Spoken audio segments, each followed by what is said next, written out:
ध्यान से सुनो। वृंदावन में रहने वालों के नियम बताए गए हैं।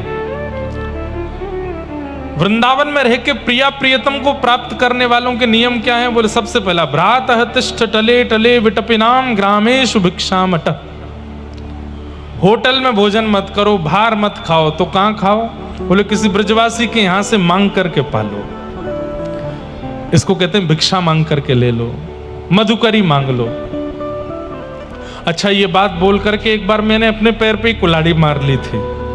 क्यों? मेरे घर पे ही 100 बालक पहुंच गए और मैं था नहीं। माता जी से, मैया भिक्षा दो। गोदेव कहते हैं कथा में, ब्रजवासी के घर से मांग के खाना। हमारी माता जी बोले, अरे ये 200 बालक आ गए, कहां से बना के दूं इतना सारो? मैंने, मैया टूक दे दो, लेकिन एक टूक दे दो सबन को। इसमें एक नियम, आप कहोगे ये आपने जानबूझ के नियम बनाया है। वो नियम क्या है? अपरिचित के घर से पाना चाहिए, परिचित के यहां से नहीं। जिसको जानते नहीं हो उसके घर जाओ। देखो, भिक्षा मांगने का स्वरूप क्यों है? वृंदावन में भिक्षा क्यों होती है? भाई, किसी के सामने मांगने के लिए जाओगे तो आप अपने ईगो को नष्ट करोगे। अगर परिचित के आगे हाथ फैलाना है तो कोई बड़ी बात थोड़ी है। परिचित के आगे तो कोई भी हाथ फैला लेता है। अपरिचित के यहां जाओ, डोरबेल बजाओ, ब्रजवासी कोई द्वार खोले, कहो भैया कुछ प्रसादी दे दीजिए, हम आगरा से आए हैं। और वो ब्रजवासी जब आपको मधुकरी दे, घर की, उससे याचना मत कर। बोले जो हो, कुछ नहीं है, एक तिनका ही दे दो, कुछ भी दे दो, उसको पाइए। भ्रातः तिष्ठ टले टले विटपिनाम ग्रामेषु। अच्छा, आपको लगा कि इनके घर से तो बहुत थोड़ा मिला, तो एक और घर में जाओ, एक और घर में जाओ, 10-5 घरों से मांग लो, उन सबको मिला के पालो। अरे भैया, जिन ब्रजवासीन के घर में ठाकुर घुस के बिना बुलाए चोरी करके खा जाए, वह घर से मांग के खा लें तो कौन सी बड़ी बात है? इसलिए भिक्षा। वृंदावन शतक में कहते हैं, भ्रातः तिष्ठ टले टले विटपिनाम ग्रामेषु भिक्षामट। आज भी वृंदावन में ऐसे बड़े बड़े आश्रम हैं जहां पर भंडारे चलते हैं, लेकिन वहां के स्वयं महाराज जी वहां का भोजन नहीं करते। उनके लिए किसी ब्रजवासी के घर से भिक्षा आती है। भ्रातः तिष्ठ टले टले विटपिनाम ग्रामेषु भिक्षामटः स्वच्छंदम पिबयामुनम जलमलम चीराणि कंथाम कुरु। अब यहां आज्ञा तो दी गई है कि यमुना जी का जल पियो, पर यमुना जल इतना पवित्र तो है नहीं, तो क्या करें? वो भी ब्रजवासियों के घर से मांग के पी लो। और चीराणि कंथाम कुरु। वृंदावन में बहुत ज्यादा टिप टॉप बन के मत घूमो। वृंदावन में कैसे घूमो? वैसे आज्ञा तो ऐसी कि चीर पहन करके घूमो, लेकिन चीर पहन के मत घूमना।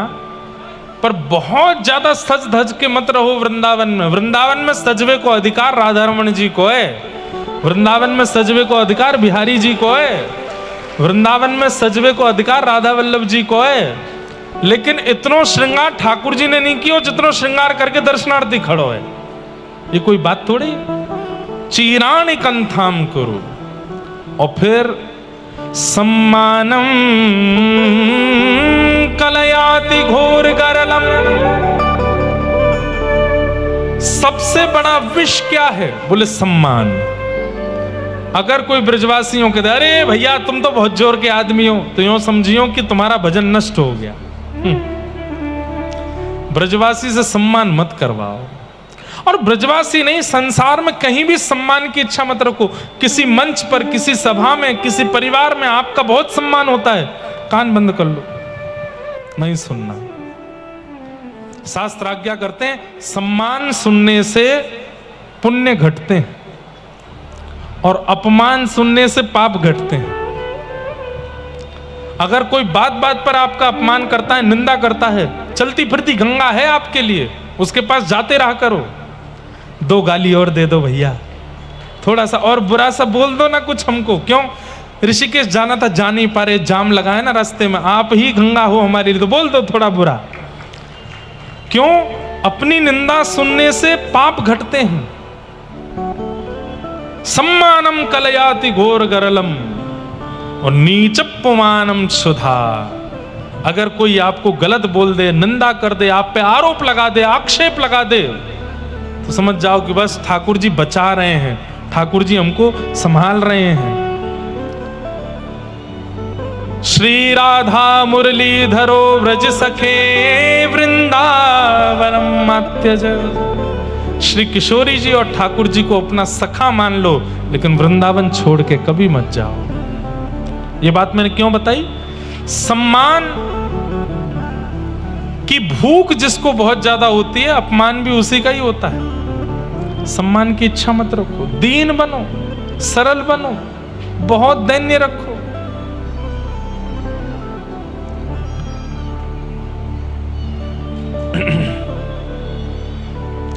इस प्रकार राजा परीक्षित गए थे, जल मांगा, लेकिन शमीक ऋषि ने कोई प्रत्युत्तर नहीं दिया, तो गले में मरा हुआ सर्प डाल दिया। शमीक ऋषि तो ध्यान में बैठे थे, उनके कुछ शिष्यों ने देख करके उनके पुत्र श्रृंगी को बता दिया। श्रृंगी को जैसे ही पता चला मेरे पिता के गले में मरा हुआ सर्प डाल दिया, वो समाधि में बैठे थे, जल नहीं दे पाए, तो मेरे पिता के गले में मरा हुआ सर्प डाल दिया, मैं श्राप देता हूं। राजा परीक्षित को आज के ठीक 7वें दिन तक्षक सर्प डसेगा और उसकी मृत्यु हो जाएगी। शमीक ऋषि को जब यह बात पता चली तो उन्होंने किसी से कहा कि जाकर के राजा परीक्षित को इस बात का खबर करा दो कि उनके जीवन के केवल 7 दिन बचे हैं। राजा परीक्षित के पास जाकर के शमीक ऋषि के शिष्य गौरमुख ने जाकर के बताया कि आपके जीवन के केवल 7 दिन बचे हैं। राजा परीक्षित ने अपने पुत्र जन्मेजय को राज्य गद्दी पर बिठाया और स्वयं गंगा जी के तट पर चले गए। गंगा जी के तट पर अनेक संतों से पूछा कि जल्दी मरने वाली की मुक्ति का उपाय क्या है, पर कोई नहीं बता पाया। तब वहां श्री सुखदेव जी का आगमन हुआ। सब लोग इधर देखो, ध्यान से सुनो, हाथ जोड़ करके प्रणाम करो। श्री सुखदेव जी महाराज, हाँ, तत्राभवद भगवान व्यासपुत्रो यदिच्छया गामटमानो नपेक्ष अलक्षलिंगो निजलाभतुष्टो वृतस्य बालैरवधूतभेष। बोलो श्री सुखदेव जी महाराज की। सुखदेव जी सभा में आए और परीक्षित के सन्मुख बैठ गए। परीक्षित ने चरणों में प्रणाम करते हुए कहा, भगवान जल्दी मरने वाली की मुक्ति का उपाय क्या है, कृपा करके मुझे बताओ। जैसे ही ये प्रश्न किया, जल्दी मरने वाली की मुक्ति का उपाय क्या है,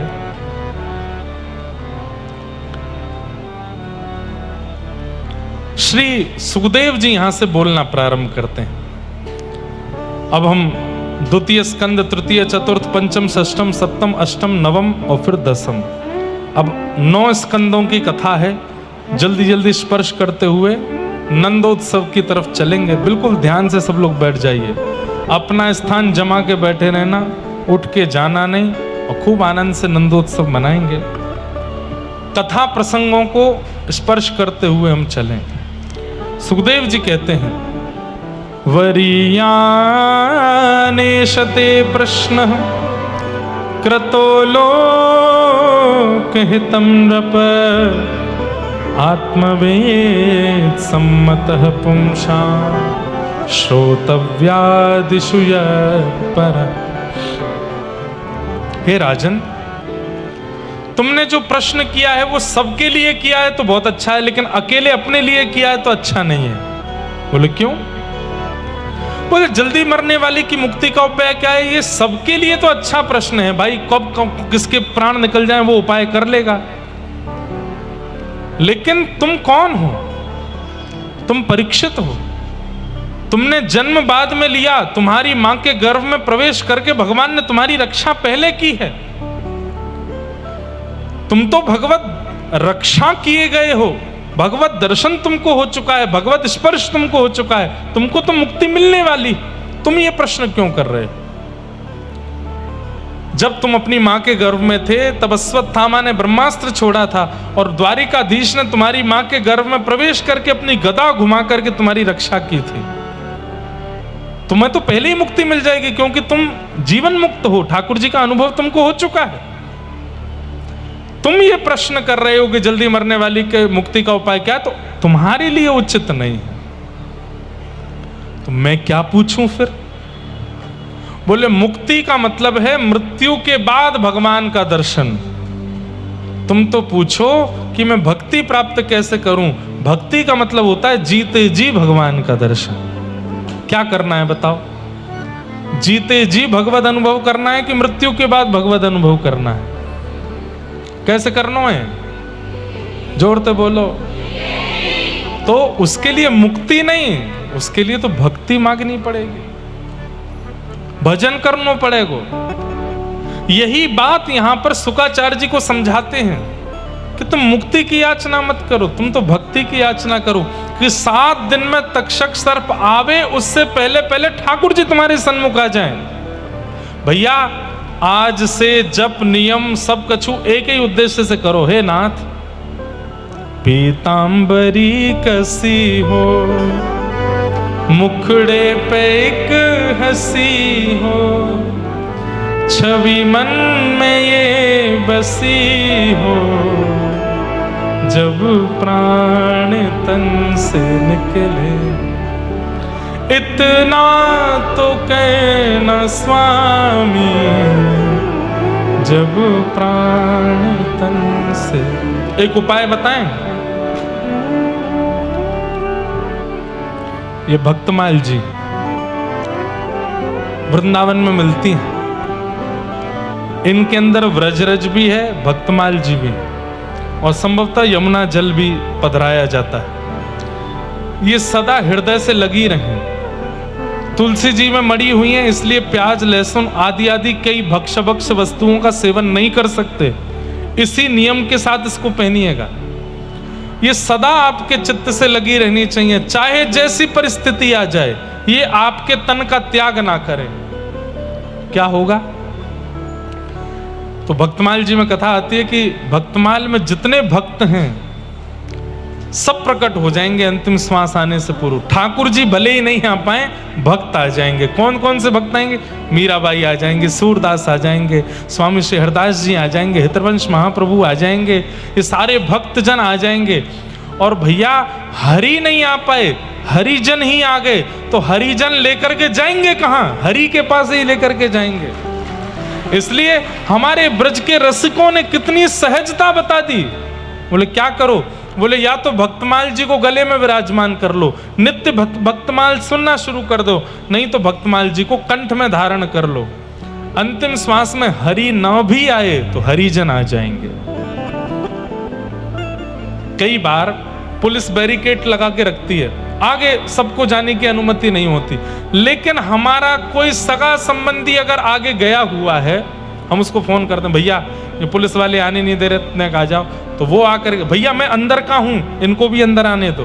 तो अंदर वाले की सुन करके वो हटा देता, अच्छा चलो तुम भी आ जाओ। तो ऐसे ही जो ठाकुर जी के चरणों में पहुंच चुके हैं, उन सब भक्तन की माला को गले में पहन लो, ताकि अंतिम श्वास आवे तो यमराज बैरिकेड तो लगाएगा, लेकिन वे भक्तजन आके कहेंगे नहीं ये हमारो है, या को भीतर भेजो, सोई हरि चरणार बिंद मिल जाएंगे। लेकिन इसका मतलब ये नहीं है कि छूट मिल गई इसको पहनने के बाद, आप तो चाहे जो करो, तान दुपट्टा हरिजन आवेंगे बच्चा पे। नहीं, आचरण की शुद्धि और खान पान की शुद्धि ये तो करनी पड़ेगी। और भली एक माला करो, भगवान नाम की करो, रोज करो। भैया हम तो इसीलिए कथा सुनाने आए हैं कि हमको ये नहीं चाहिए इतनी भीड़ हो, इतना ये हो, इतने बड़े बड़े पंडाल बने, लाखों रुपया खर्च हो ना। इतनी देर में जो लोग यहाँ आए हैं वो जीवन का उद्देश्य समझ जाएं कि हम इसलिए संसार में आए, हमें भगवत चरणारविंद प्राप्त करने। हमारी कथा से बस ये समझ में आ जाए, हम इसलिए कथा सुनाते, इसलिए समझ जाओ। आचरण, व्यवहार, विचार शुद्ध करके भक्तमाल जी गले में पहनो। अरे आगरा से नेक ही दूर है, अब तो वृंदावन से गोवर्धन पहुंचने में जितना समय लगता है उतना आगरा से गोवर्धन, क्यों जाम इतना रहता है, बगल में ही। हर महीने गिरिराज जी चले जाओ। लग रही आश करूं ब्रजवास, तलहटी गोवर्धन। पुरुषोत्तम मास पूरा हो उससे पहले पहले वृंदावन की परिक्रमा, गिरिराज जी की परिक्रमा कर यही हो, कहीं और जावे की जरूरत ना है। राधा रमन जी, राधा वल्लभ जी, राधा दामोदर जी, बिहारी जी, सबके दर्शन कर यही हो। कथा तो सुनी लइए। अब 3 साल बाद आएगो, 3 साल की कछो पतो ना है कौन टपक जाए, कौन रहेगो, कौन बचे। या हमारे यहाँ पुरुषोत्तम मास में सब कर चलो। भजन करूं और ध्यान धरूं, छैया कदमन की मैं। गाओ। भजन करूं और ध्यान धरूं, छैया कदमन की मैं। भजन करूं और ध्यान धरूं, छैया कदमन की मैं। भजन करूं और ध्यान धरूं, छैया कदमन की। और अभिलाषी प्यासी रहें अखियां, हरि दर्शन की मैं। ओ अभिलाषी प्यासी रहें अखियां, हरि दर्शन की मैं। गिरिराज वास में पाऊं, ब्रज तज वैकुंठ न जाऊं।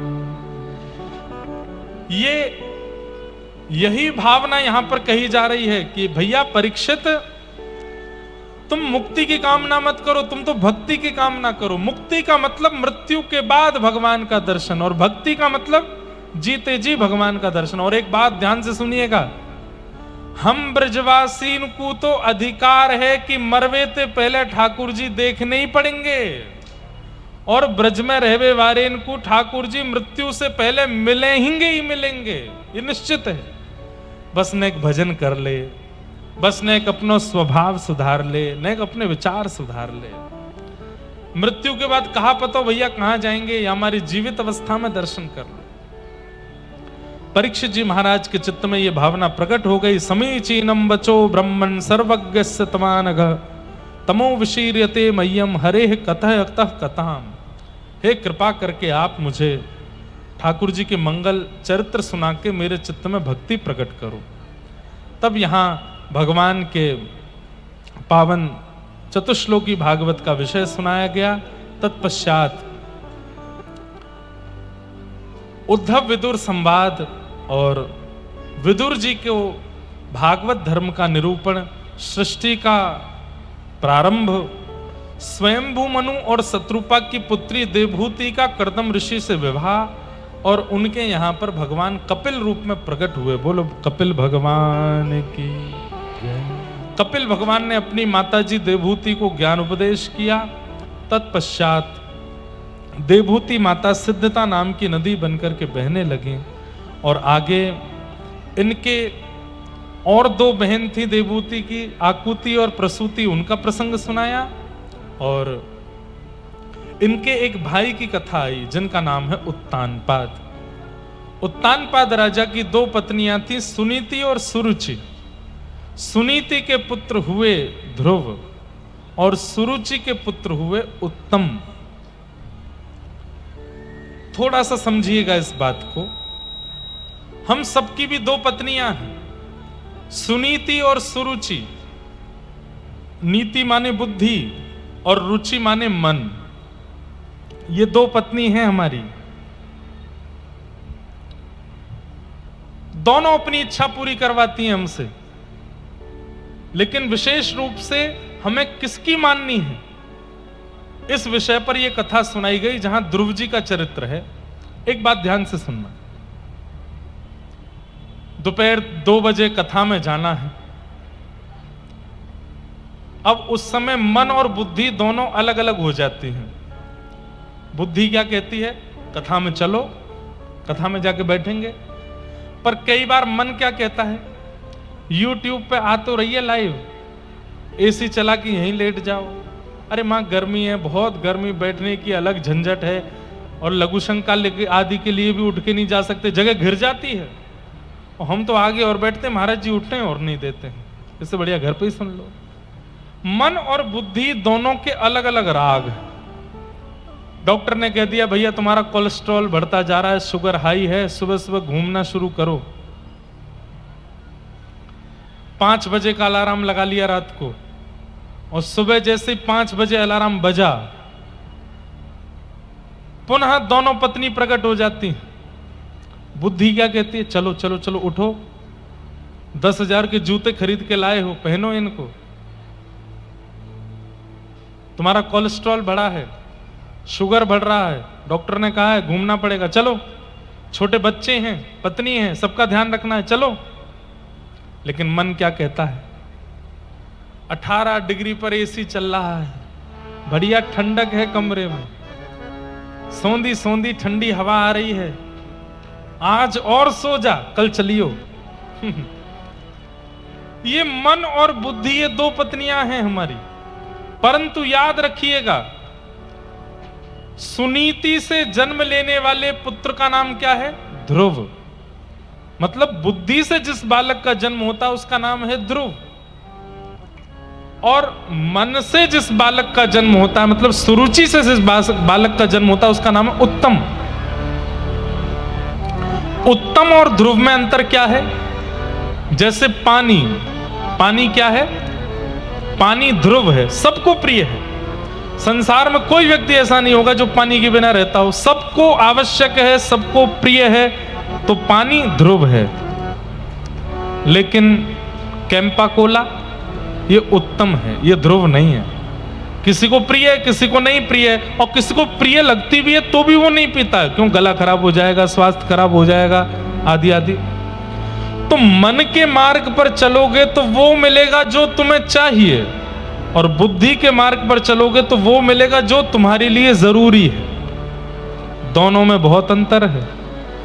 हमें क्या चाहिए और हमारे लिए क्या जरूरी है, यहां बैठे हुए लोग थोड़ी शांति बनाए रखें, हमारी प्रार्थना है। हमारे लिए क्या जरूरी है और हमें क्या चाहिए, इन दोनों में बहुत अंतर है। चाहने की तो पूछिए ही मत। अगर ज्योतिषी जी कह दें भैया अगले 1 साल तक तुम जो चाहो वो कर सकते हो, तुमको पाप नहीं लगेगा, तो हम सारे वही काम करना चाहेंगे जो रावण कंस ने किए हों। इतने खतरनाक हैं हम लोग। ये थोड़े बहुत हम रुके हुए हैं, ये भी इसलिए क्योंकि शास्त्र ग्रंथ, गुरुजन, माता पिता, इन सब ने हमको आज्ञा देकर के रोका हुआ है। तो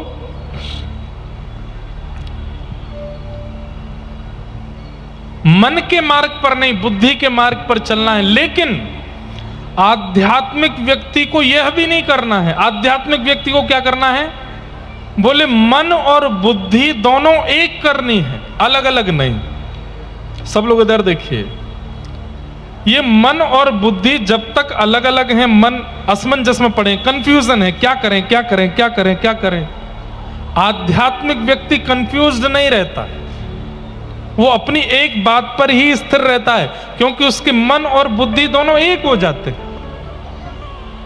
अब यहां पर 90% लोग ऐसे हैं जिनकी मन और बुद्धि दोनों एक हो चुके हैं।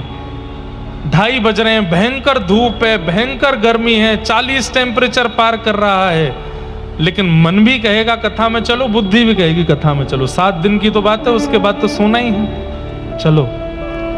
ये मन और बुद्धि दोनों एक हमेशा के लिए हो जाएं, ये आध्यात्मिक व्यक्ति का लक्षण है। वो कभी असमंजस में नहीं होता। वैकुंठ, हम किनके आराधक हैं? वैकुंठनाथ भगवान के और वैकुंठ का मतलब क्या? जहां पर बुद्धि में कोई कुंठा ना रहती हो। कुंठा मतलब झोल, कुंठा मतलब उलझने, जहां पर सब सुलझा हुआ है उसको वैकुंठ कहते हैं। परमात्मा को भजने वाले, कृष्ण को भजने वालों के मन में, बुद्धि में कोई कुंठा नहीं रहती, सब सॉल्व्ड रहता है, सब स्थिर रहता है। हाँ,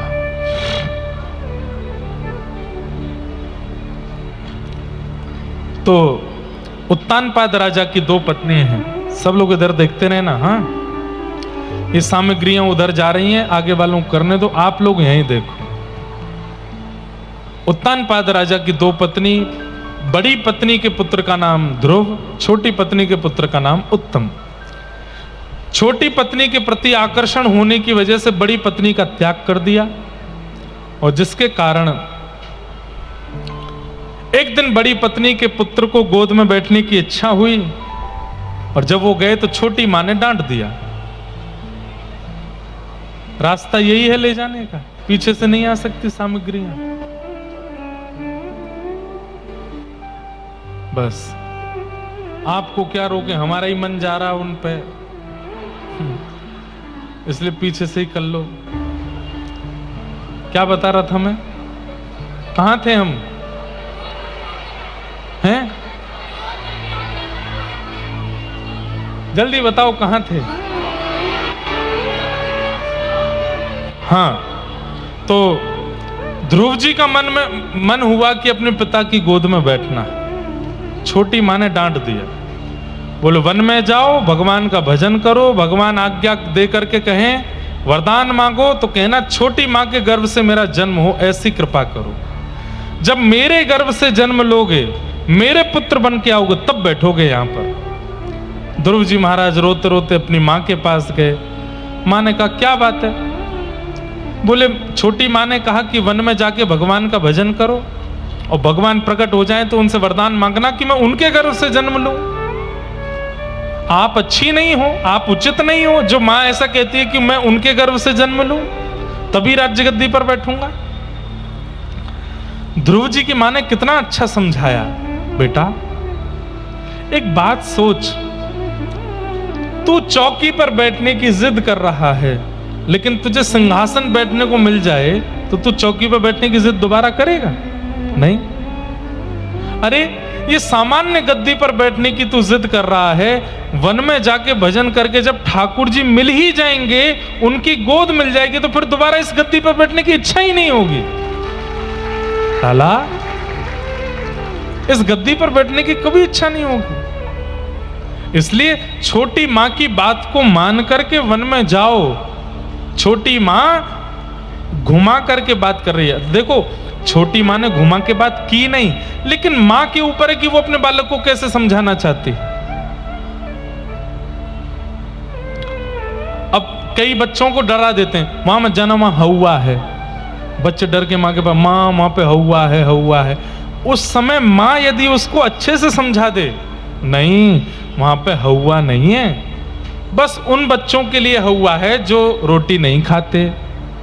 अब ऐसे समझा दिया तो बालक क्या करेगा? रोटी खाना। तो मां के हाथ में होता है, गुरु के हाथ में होता है। बच्चों को बहुत नेगेटिविटी मत सिखाया करो। वो आंटी के पास मत जाओ, वो अच्छी नहीं है ना। ये अच्छा और बुरा ये शब्द तो बच्चों को सिखाने ही नहीं चाहिए। सब अच्छे, हाँ सावधान रहें बच्चे, इसके लिए उनको ट्रेंड करो, पर ये बुरे हैं, ये अच्छे हैं, ये प्रतिस्पर्धा मत सिखाया करो बालकों को। तो ध्रुव जी महाराज को मां ने कहा वन में जाओ। छोटी मां ने जो कहा है उस बात को मानो, वन में जाके भगवान का भजन करो। ध्रुव जी महाराज गए वन में। कहां? मधुवन में। मथुरा में ही है ध्रुव टीला, जहां आकर के श्री ध्रुव जी महाराज ने जप किया। बंधुओं यमुना जी द्वापर की नहीं है, यमुना जी सतयुग कालीन है, बहुत पुरानी है यमुना जी। ध्रुव जी महाराज ने यमुना तट ध्रुव टीला पर आकर के ही भजन किया था। ध्रुव जी महाराज जैसे ही आए तो नारद जी रास्ते में मिल गए। नारद जी बोले, ए बालक कहां जा रहे हो? बोले मैं भगवान से मिलने जा रहा हूं। 4 साल के हैं ध्रुव जी। नारद जी जोर से हंसे, वन में भगवान है? वन में भगवान नहीं है, शेर रहता है, तुम जैसे छोटे छोटे बालकों को खा जाता है। ध्रुव जी महाराज बोले, आप कौन हो? आपका परिचय क्या है? नारद जी बोले, मैं हरिदास वर्य नारद। ध्रुव जी बोले, आप झूठ बोल रहे हो, आप नारद नहीं हो। क्यों? मेरी माँ बोलती है कि भगवान बाद में मिलते हैं, नारद जी पहले मिलते हैं। आप कैसे नारद हो जो मुझे यहीं से घर जाने को बोल रहे हो? यदि आप नारद होते तो मेरा हाथ पकड़ के भगवान से मिलाते। आप नारद नहीं हो सकते। नारद जी महाराज की आंख खुल गई, बोले भैया ये बालक सामान्य नहीं है। अच्छा ये बात निश्चित है, ठाकुर जी बाद में मिलेंगे, पहले नारद जी मिलेंगे। आप कहोगे महाराज जी हमको नारद कौन मिले? ये कोई प्रशंसा के रूप में नहीं बोल रहे हैं। आपको हरि यश सुनाने वाले जितने भी वक्ता हैं, कथावाचक हैं, ये सब नारद हैं। ये नारद यदि भली भांति आपको मिल गए, भली भांति मिल गए मतलब इनकी बातें, इनके सुनाए गए प्रसंग यदि भली भांति चित्त में बैठने लग गए तो मतलब नारद जी मिल गए, तो ठाकुर जी निश्चित मिलेंगे। इसलिए नारद से पहले मिलो। नारद जी महाराज ने ध्रुव जी से कहा कैसे बुलाओगे भगवान को? चलो मैं तुम्हें एक मंत्र दे देता हूं। नमो भगवते तुभ्यं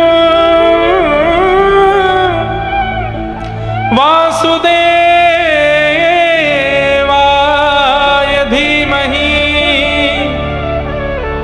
प्रद्युम्नाय अनिरुद्धाय नमः संकर्षणाय च।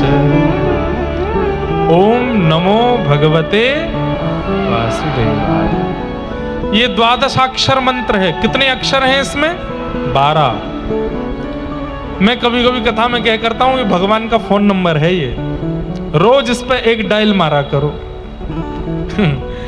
नाम जप जैसे करते हैं ऐसे एक एक मंत्र जपो, उतने मिस कॉल पहुंचते हैं ठाकुर जी के पास। और कई बार क्या होता है बंधुओं, कोई व्यक्ति मान लो हमारा फोन नहीं उठा रहा, 1 बार 2 बार 3 बार 10, जब वो देखेगा यार 200 कॉल कर दिए इसने, कहीं ऐसा तो नहीं संकट में पड़ा हो, कोई जरूरी काम हो, तो कई बार रिटर्न कॉल आ जाता है। मीराबाई को रिटर्न कॉल आया है, ध्रुव जी को रिटर्न कॉल आया है, प्रहलाद जी को रिटर्न कॉल आया, हमारा अभी तक नहीं आया है। इसलिए ये कभी कभी आज की भाषा में इसलिए बोलते हैं ताकि बच्चों को समझ में आवे। इस पर रोज कॉल किया करो। ओम नमो भगवते, पुरुषोत्तम मास चल रहा है, खूब जप करो इस मंत्र का, खूब जप करो। ठाकुर जी को प्राप्त करने का एक अचूक मंत्र है। कितनों ने प्राप्त किया, प्रहलाद जी ने इसी मंत्र से प्राप्त किया, ध्रुव जी ने इसी मंत्र से प्राप्त किया, अनेकों ने इसी मंत्र से भगवान को प्राप्त किया। द्वादशाक्षर मंत्र दे दिया, कहा ध्रुव जाओ भगवान को प्राप्त कर लो। ध्रुव जी महाराज आए, तिरात्रांते तिरात्रांते कपित्थ बद्रासन। 3 रात्रि तक ध्रुव जी कुछ नहीं खाते पीते और 3 रात्रि बाद केवल कपित्थ फल खाकर के भजन करते हैं। दूसरा महीना आया, 6 दिन कुछ नहीं खाते और 6 दिन बाद केवल जल पी करके भजन करते हैं। तीसरा महीना आया, 9 दिन तक कुछ नहीं खाते और 9 दिन बाद केवल श्वास लेकर के भजन करते हैं। चौथा महीना आया, चौथे महीने में अब श्वास लेना भी बंद कर दिया है। सब कुछ जीत करके 5वें महीने में जैसे ही श्वास वशीकृत करके प्रवेश किए हैं, 33 कोटि देवता त्राहिमाम करते ब्रह्मा जी के पास गए, बोले इसको दर्शन दिलवाइए, इसने श्वास रोक ली है अपनी। अरे नन्हा सा बालक इतना कठिन तप कर रहा है, लोगों का तप से विश्वास उठ जाएगा यदि भगवान दर्शन देने नहीं गए तो। ब्रह्मा जी ने जाकर के भगवान से प्रार्थना की, नाथ मथुरापुरी में यमुना जी के तट पर एक बालक, भगवान 2 बार आए मथुरा में, एक बार हरि के रूप में आए ध्रुव दर्शन देने के लिए और एक बार कृष्ण रूप में आए हैं बाल लीला करने के लिए। हमें तो ऐसा लगता है कि जब ध्रुव जी को दर्शन देने आए थे तभी भगवान को ब्रजमंडल अच्छा लग गया था, तभी भगवान ने सोची अब तो यहीं जन्म लूंगा मैं। तो ध्रुव जी को दर्शन देने के लिए ब्रह्मा जी ने जब प्रार्थना की तब भगवान क्या कहते हैं, भागवत जी में स्पष्ट लिखा है, ठाकुर जी कहते हैं ध्रुव को दर्शन देने नहीं जाएंगे हम, तो बोले ध्रुव का दर्शन करने जाएंगे। ऐसे अद्भुत बालक को तो हम देखने के लिए जाएंगे। आहा, गरुण जी पर अविराजित होकर के शंख चक्र गदा पद्मधारी चतुर्भुज रूपधारी भगवान प्रकट हो गए मथुरापुरी में, मधुपुरी में, और मधुवन में ध्रुव जी महाराज हाथ जोड़ करके ओम नमो भगवते वासुदेवाय भजन कर रहे हैं, भजन कर रहे हैं। तभी भगवान का सन्मुख आगमन हुआ। ध्रुव जी ने नेत्र नहीं खोले, 10 मिनट 15-20 मिनट हो गए, ध्रुव जी आंख बंद करके खड़े। गरुड़ जी महाराज बोले जय जय, ये तो आंख ही नहीं खोल रहा। भगवान बोले चित्त में हमारा अनुभव कर रहा है। जैसे ही भगवान ने चुटकी बजाई और चित्त से छवि अंतर ध्यान हुई, ध्रुव जी महाराज ने नेत्र खोल करके देखा तो सामने शंख चक्र गदा पद्मधारी श्रीमन नारायण खड़े हैं। बोलो भक्त वत्सल भगवान की। ध्रुव जी महाराज को दर्शन दिया भगवान ने। ध्रुव जी ने भगवान को दंडवत प्रणाम करते हुए स्तुति गाई है। बहुत सुंदर स्तुति है ध्रुव जी महाराज की। क्या कह रहे हैं? हे नाथ,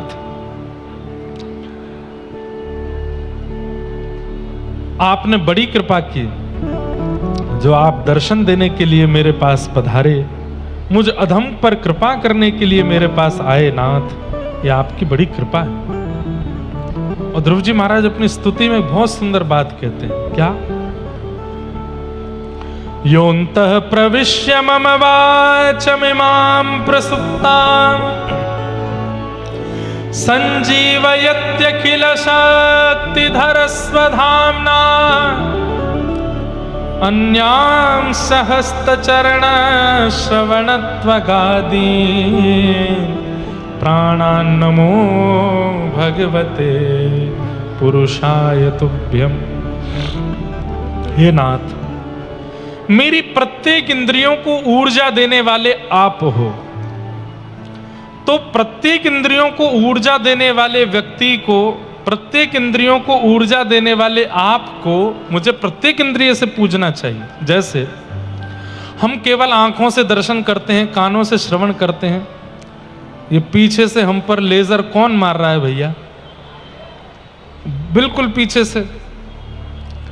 उनसे भी प्रार्थना है ऐसा मत करो, नहीं तो यहां प्रशासन की पुलिस भी लगी है, 2 मिनट में पकड़ लेगी आपको। बताओ कैसे कैसे विक्षेप डालते हैं कथा में, वहीं से लेजर मार रहे हैं माथे पर। क्या बता रहा था मैं? हमारी प्रत्येक इंद्रिय को ऊर्जा आपसे मिलती है।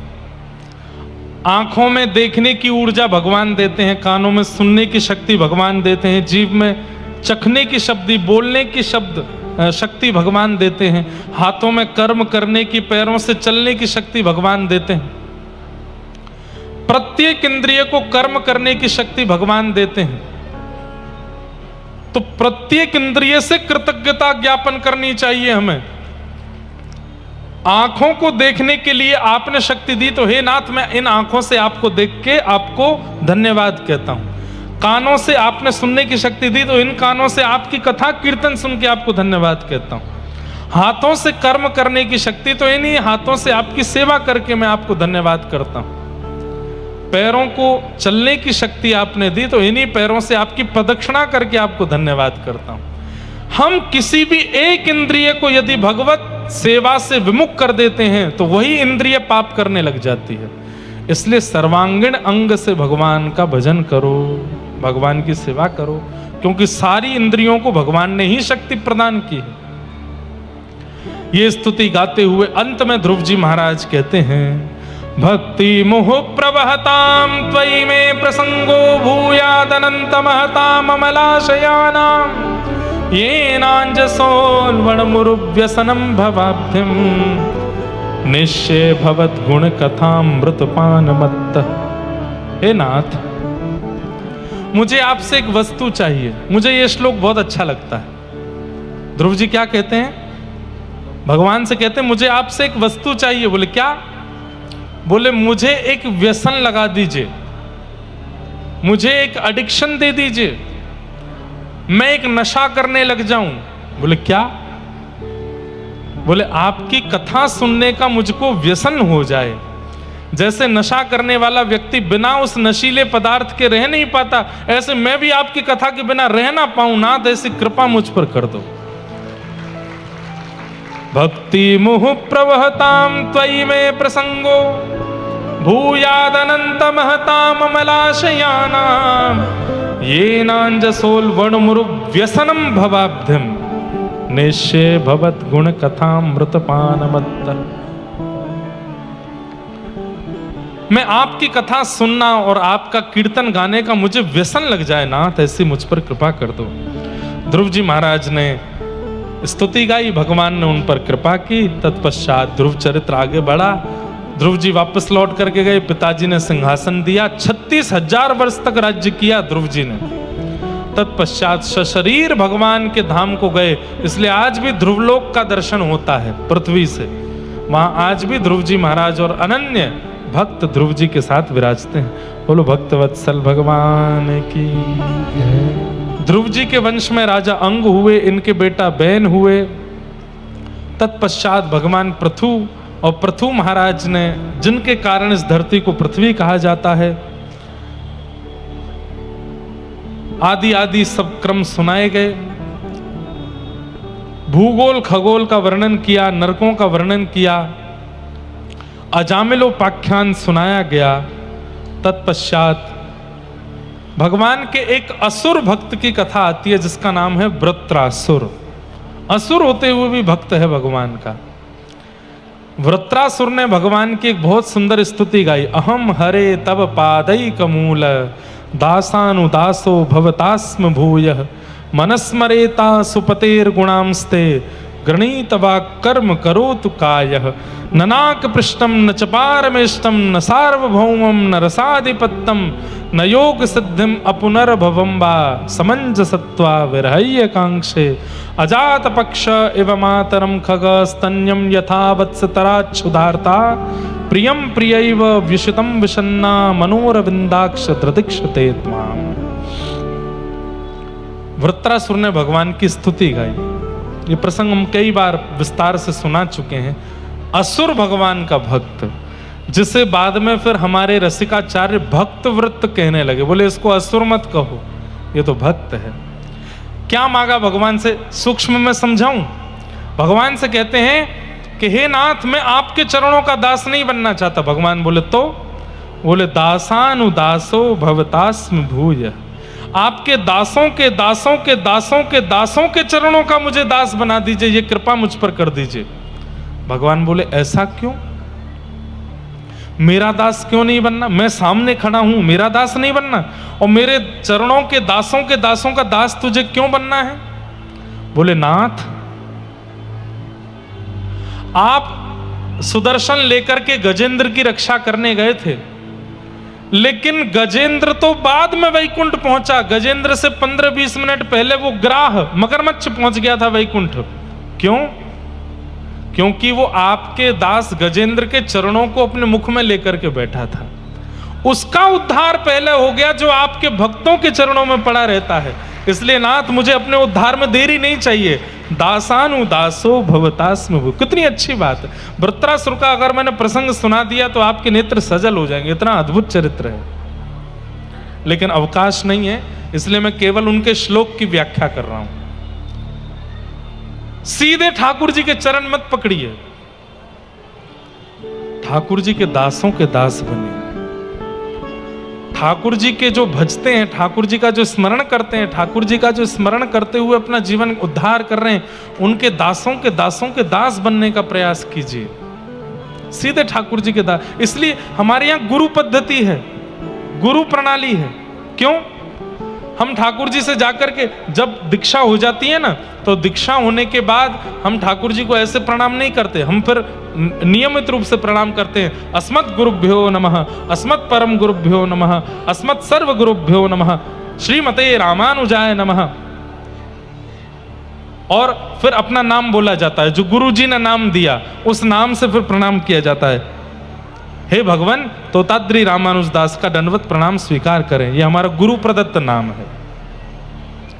गत वर्ष हमारी गुरु गादी श्री दक्षिण भारत में विराजमान है तोताद्री मठ, वहां के स्वामी जी ने हमको ये नाम दिया, तोताद्री रामानुजदास। वैसे हमारा कथा का नाम इंद्रेश है, लेकिन दीक्षा का नाम क्या है? तोताद्री रामानुजदास। तो अब कहीं भी ठाकुर को प्रणाम करते हैं तो इसी नाम से प्रणाम करना पड़ता है। तोताद्री रामानुज दास का प्रणाम करें तो इसमें क्या आ गया, रामानुज दास, मतलब आपके जो चरणों के दास हैं रामानुजाचार्य जी, उनके चरणों का मैं दास आपको प्रणाम कर रहा हूं। तब ठाकुर जी कृपा करते हैं, तब ठाकुर जी अनुग्रह करते हैं। और अब एक सामान्य सरल सी बात, ब्याज से ज्यादा मूल प्यारा होता है, अपने पुत्र से भी ज्यादा पौत्र प्रिय होता है। पुत्र के जन्म लेने पर पिता की आंखें सजल हो जाती हैं, और मैं पिता बन गया, लेकिन जब वही पिता दादा बन जाता है तो नाचने लगता है, मैं दादा बन गया। लेकिन वही दादाजी जब परदादाजी बन जाते हैं, उठने की स्थिति नहीं रहती, फिर भी नाचते हैं, सोने की सीढ़ी चढ़ जाते हैं कि मैं परदादा बन गया। इसका मतलब क्या है, पुत्र से प्रिय पौत्र और पौत्र से प्रिय पर पौत्र। ऐसे ही यही प्रणाली भगवत सन्निधि में चलती है। ठाकुर जी को अपने भक्त प्रिय हैं, पर उनसे भी ज्यादा भक्तों के भक्त प्रिय हैं, उससे भी ज्यादा भक्तों के भक्त प्रिय हैं। इसलिए वृत्रासुर कहता है, नाथ आपके चरणों का नहीं, दासानुदासो भवतास में भूजा, मुझे उनका दास बना।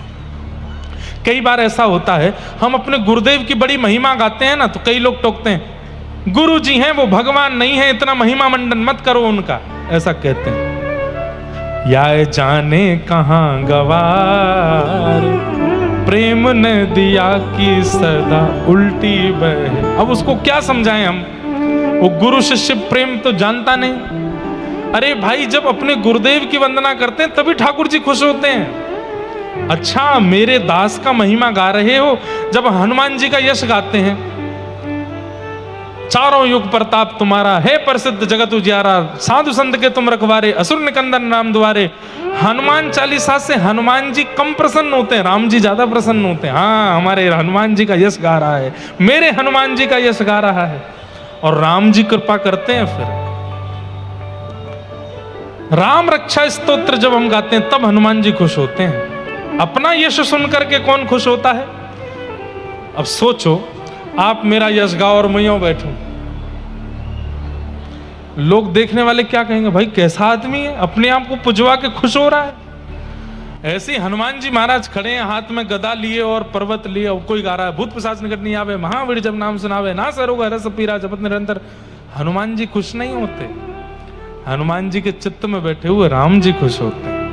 मेरे दास हनुमान का यश गा रहा है, इस पर कृपा करो, इसका मंगल करो। दासानुदासो भवतास में भूजा। बहुत अच्छी है, वृत्रासुर की स्तुति पूरी नहीं कहेंगे। आगे फिर प्रहलाद चरित्र सुनाया गया। हिरण्यकश्यप नाम का एक दैत्य, जिसके यहाँ पर प्रहलाद जी जन्मे, और प्रहलाद जी महाराज ने एक निष्ठता रख करके पहाड़ से घेर दिया गया, खूब प्रकार से मारा गया, लेकिन हरिनाम नहीं छोड़ा। और उसी विश्वास पर खंभ भेदन करके भगवान नृसिंह प्रकट हो गए और हिरण्यकश्यप का पेट विदरण करके उसकी मृत्यु कर दी।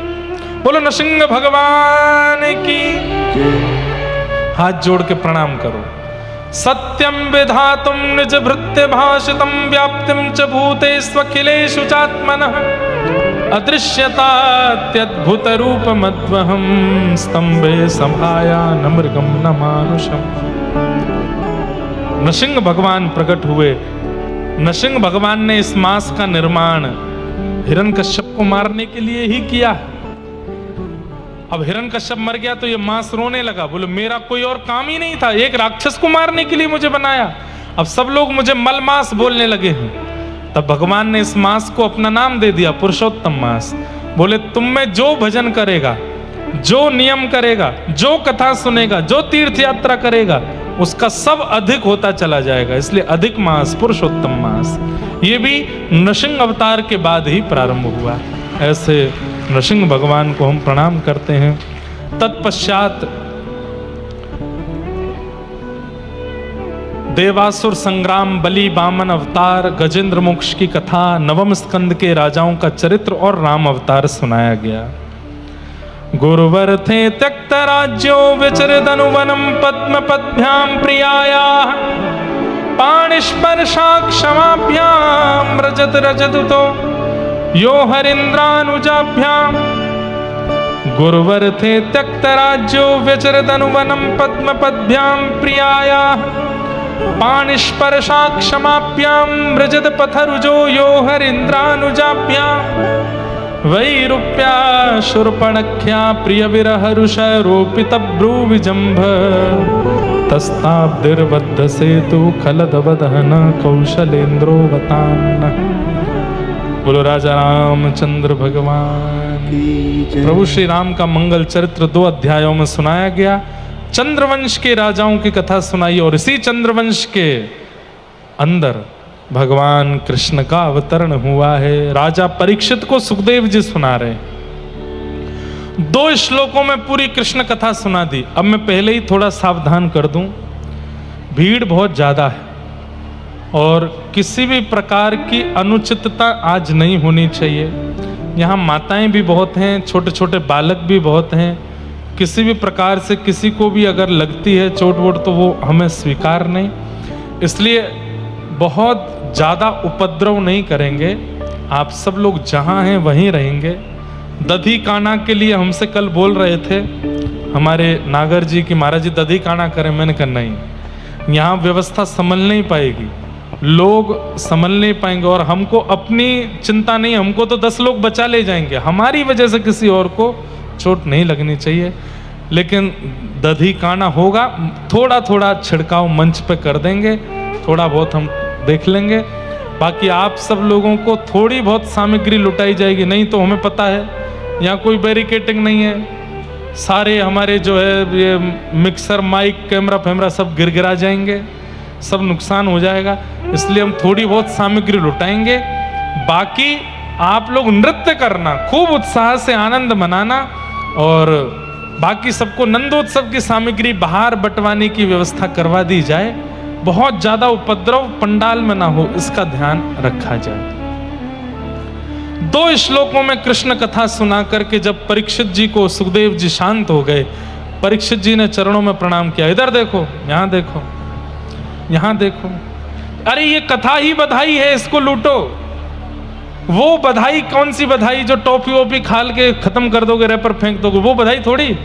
ऐसी बधाई लेकर के जाओ जो जीवन भर काम आने वाली है। कथा रूपी बधाई लेकर के जाओ। 2 श्लोकों में कृष्ण कथा सुना करके जब सुखदेव जी मौन हो गए, परीक्षित जी ने कहा भगवान हो गई कथा? बोला हाँ। तो नहीं नाथ, कृष्ण कथा विस्तार से सुनाइए, और विस्तार नहीं अति विस्तार से सुनाइए। तब परीक्षित जी को सुखदेव जी कहते हैं कि 4 दिन हो गए, कुछ खा पी लो, तुम बैठे हो एक आसन पर, भूख नहीं लगती, प्यास नहीं लगती, अब तो केवल कृष्ण चाहिए। कृष्ण मन कृष्ण धन, कृष्ण ही हमारो धन, आठों याम ऊधो हमें कृष्ण ही सो काम है। गोपियां कहती हैं कृष्ण मन कृष्ण तन, कृष्ण ही हमारो धन। अरे कृष्ण जीवन है। हो मैंने मेहंदी लगाई रे कृष्ण नाम की, मैंने मेहंदी लगाई रे मेरे नैनों में गोकुल वृंदावन, मेरे नैनों में गोकुल वृंदावन, मेरे प्राणों में मोहन मन भावन, मेरे प्राणों में मोहन मन भावन। हो मेरा जीवन है कृष्ण, मेरा जीवन है कृष्ण, मेरा जीवन है कृष्ण, मेरा जीवन है कृष्ण। ओ मैंने माला सजाई रे कृष्ण नाम की, ओ मैंने माला सजाई रे कृष्ण। सब कुछ कृष्ण है हमारे लिए। हे नाथ, ये कथा सूक्ष्म मत सुनाइए। बाकी सब राजाओं की कथा आपने विस्तार की, सूक्ष्म की, पर कृष्ण लीला तो मुझे अति विस्तार से सुनाइए। कथितो वंश विस्तारो भवता सोम सूर्ययो, राज्ञां चोभय वंशानां चरितम परमाद्भुतम। विस्तार से सुनाइए जब कहा तो यहां से श्री सुखदेव जी महाराज प्रसन्न होकर के विस्तार से सुना रहे हैं। और विस्तार कैसे कर रहे हैं कि वसुदेव गृहे साक्षात् भगवान पुरुष पर, अब बिल्कुल ध्यान से सुनेंगे सब लोग। भगवान ने आकाशवाणी करके पृथ्वी को आज्ञा दी। कब? जब पृथ्वी बड़ी बेचैन हो गई कि बहुत पाप बढ़ रहे हैं मेरे ऊपर, हे नाथ अवतार लीजिए। तब भगवान ने आकाशवाणी की, चिंता मत करो पृथ्वी, मथुरा में वसुदेव जी के यहां मैं जन्म लेने वाला हूं, इसलिए बस प्रतीक्षा करो, दिन गिनो, बहुत जल्दी मेरा आगमन होने वाला है। ये आकाशवाणी सब देवताओं ने सुन ली। सारे देवता अलग अलग रूप धारण करके ब्रजमंडल में आ गए। कोई गैया बनो है, कोई बछड़ा बनो है, कोई बछिया बनो है। अच्छा सुनो, भगवान ने जब मत्स्य अवतार धारण किया था तो समुद्र की सारी मछलियां उन पर मोहित हो गईं। इतने सुंदर, सबको लगना लगा कि ये हमारे प्राणनाथ हो जाएं, इनसे हम विवाह कर लें। तो उस समय मत्स्य अवतार को देख करके जितनी मछलियां मोहित हुई वे सब ब्रजमंडल की गोपी बन के आ गईं। भगवान जब कूर्म बन के गए तो कच्छप भगवान को देख करके जितनी कच्छपी भगवान पर मोहित हुई वे भी ब्रजमंडल में गोपी बन करके आ गईं। भगवान जब नृसिंह बन करके गए तो वन की जितनी भी सिंहनियां थीं वो सब ठाकुर जी को देख के मोहित हुई, वे सब भी ब्रज की गोपी बन के आई हैं। भगवान जब राम बन करके गए तो दंडक वन के जितने भी साधु महात्मा थे राम जी के दर्शन को लालायित थे, उनका आलिंगन करना चाहते थे। राम जी की कृपा से वे भी ब्रजमंडल की गोपी बन करके आए हैं। मतलब अब तक जितने भी अवतार हुए उन अवतारों में ठाकुर जी की रूप माधुरी को देख करके जो जो निहाल हुए सब ब्रजवासी बन करके आए ब्रजमंडल। सब आए हैं गोपी बन करके, ग्वाल बन करके, गोप बन करके, गैया बन करके, बछड़ा बन करके, बछिया बन करके। ठाकुर जी आने वाले हैं। यहां मथुरा के राजा थे उग्रसेन। उग्रसेन के एक पुत्र हुए जिनका नाम था कंस। द्रुमिल राक्षस की छाया पड़ गई थी उग्रसेन की पत्नी पर, इसलिए कंस का जन्म हुआ। महान दुष्ट हुआ, बड़े होकर के पिताजी को ही जेल में डाल दिया। अपनी चचेरी बहन देवकी का विवाह करना चाहा वसुदेव जी के साथ, और वसुदेव जी से विवाह करके विदा करने के लिए स्वयं रथ हाँकते हुए जा रहा था। आकाशवाणी हुई, जिन बहन को तुम विदा करने जा रहे हो इन्हीं का 8वां गर्भ तुम्हें मारेगा। सुनते ही कंस ने तलवार निकाल करके सर धड़ से अलग करना चाहा। वसुदेव जी ने चरण पकड़ लिए, बोले इनको मत मारो, जितनी बालक जन्म लेंगे हम सब तुमको दे देंगे। 6 बालकों की हत्या कंस ने कर दी। 7वें बालक के रूप में बलराम जी पधारे, और श्री बलराम जी महाराज आने ही वाले थे। उससे पहले योग माया की कृपा से देवकी मैया के गर्भ से स्थानांतरित होकर के गोकुल में रोहिणी मैया के गर्भ में पहुंच गए। इसलिए बलराम जी दोनों के पुत्र हैं, रोहिणी नंदन भी हैं, देवकी नंदन भी हैं। कुछ महीने देवकी के गर्भ में रहे और कंस को खबर मिली कि 7वां बालक गर्भ में नष्ट हो गया। अब 8वां बालक आने वाला है। हाथों में डबल हथकड़ियां, बेड़ियां, महाराज ताले लगा रखे हैं। सैनिकों को, दरबानों को सचेत कर दिया कि कहीं से भी निकल के भागने ना पाए। भादों का महीना, अष्टमी तिथि, और जैसे ही मध्य रात्रि हुई कंस के कारागृह में, आज मथुरा में सब सोए हैं, पूरी नगरी में सब सोए हैं, और अष्टमी तिथि की मध्य रात्रि में मंदम मंदम जलधारा, आकाश से मंदम मंदम जलधारा गिर रही है। पिन ड्रॉप साइलेंस, बिल्कुल आवाज नहीं है, सब गहरी नींद में सोए हैं। और उसी समय कंस के कारागृह में देवकी मैया के गर्भ से एक दिव्य तेज प्रकट हुआ, और तेज विश्राम होते ही शंख चक्र गदा पद्म चतुर्भुज रूप धारण करके भगवान प्रकट हो गए। भगवान कृष्ण लाल की जय। इतनी धीमे जय बोली है आपने कि कहीं कंस जग नहीं जाए। बलवान कृष्ण लाल की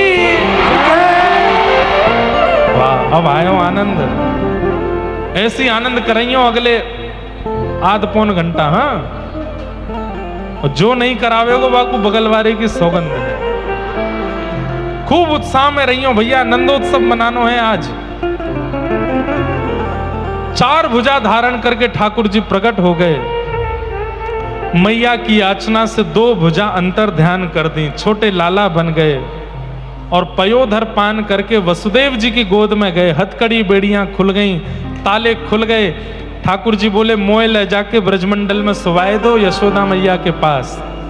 11 वर्ष बाद फिर लीला करवे के काजे आऊंगो।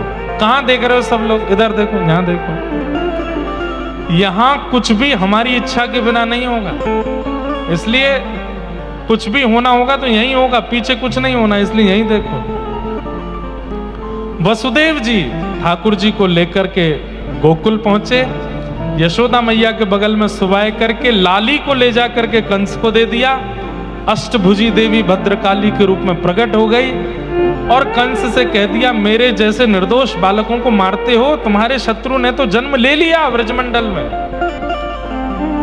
अब कंस यहां अपने शत्रु को ढूंढ रहा है। यहां ब्रजमंडल में अब सबन को मीठी मीठी खबर लगवे लगी। कहा कि ऐसो क्यों लग रहा है कि अब की बार नंदरानी के लाला होएगो। नंदा सुनंदा 2 बहन हैं नंद बाबा की। जैसे ही गई नंद यशोदा के कक्ष में, नंद रानी गहरी निद्रा में सोई हैं और बगल में नेक सो लाला कुल बुलाए रहे हो है। 21 बार हरिशरणम को जाप करके जैसे ही चदरिया हटाई, है गया है गया है गया है गया है गया है गया है गया है गया। एक दूसरे को मोहबंद किया। नहीं नहीं नहीं नहीं, अभी हल्ला मत करे, या खबर को तो सबसे पहले नंद बाबा को सुनावेंगी। अब नंद बाबा के पास जा रही हैं और पूरे ब्रज की गली में हल्ला करती जा रही हैं, है गया है गया है गया है गया है गया है गया है गया। ब्रजवासी अटारीन पे निकल के छत्तन से अपने द्वार पे आके पूछ रहे कहा भयो, बोलो कहा भयो। अरे मैं ना पूछ रहा, तुम मुझसे पूछो और जोर से पूछो, ऐसे नहीं बताऊंगा। ना ना ना, नंदा सुनंदा दौड़ करके गई नंद बाबा के पास और वहां जाके बोली आप सब ब्रजवासियों की कृपा से नंद रानी के लाला भयो है, बधाई हो बधाई हो बधाई हो बधाई हो। अब तुम्हारा जैसी खबर फैली पूरे नंदगाम में, पूरे गोकुल में कि नंद जी के लाला भयो है, सब नाच रहे गा रहे हो ब्रज में, हो ब्रज में, हो ब्रज में है रही जय जयकार नंद लाला।